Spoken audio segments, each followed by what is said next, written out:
Good morning children of class 9. We were dealing with the chapter drainage, the third chapter of our syllabus of geography, and here we have come to the end of that chapter, and the last topics are the role of rivers in the economy of a country and river pollution. These two topics we are going to deal in this chapter. Now, role of rivers.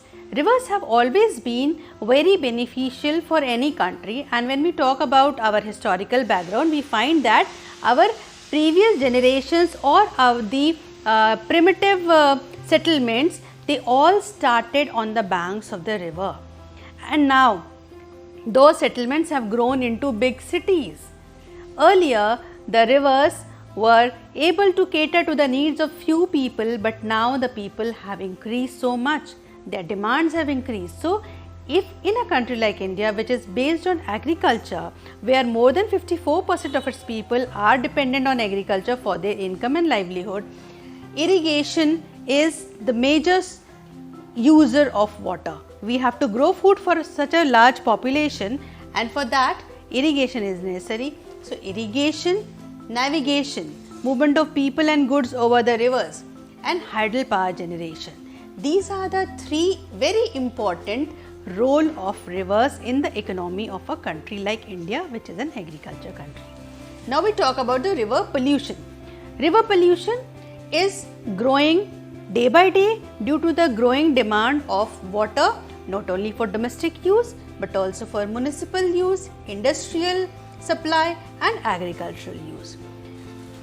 What is happening, that water is being increasing, water's demand has been increasing in all these different areas, due to which more and more water is being driven out from the rivers. Where are we getting this fresh water from? Underground water or the river water? So the river volume is decreasing day by day.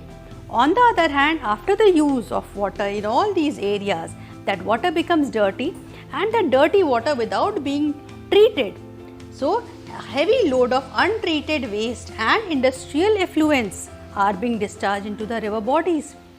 Rivers are not able to clean themselves. You know, the river have a self-cleansing capacity.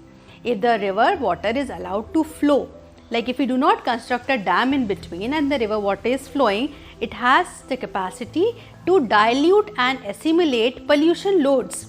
Earlier people have the faith that used to submerge certain things into the river water.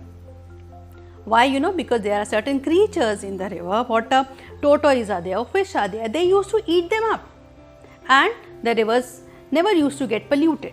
But gradually when the use of water or the untreated water is being, the amount of it is being larger and larger, the rivers are not able to clean, and that is called the self-cleansing capacity of a river.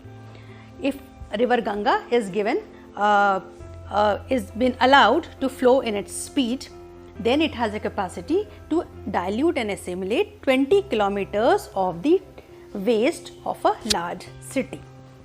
But river Ganga has so many hundreds of kilometers of cities around it, so it's not possible.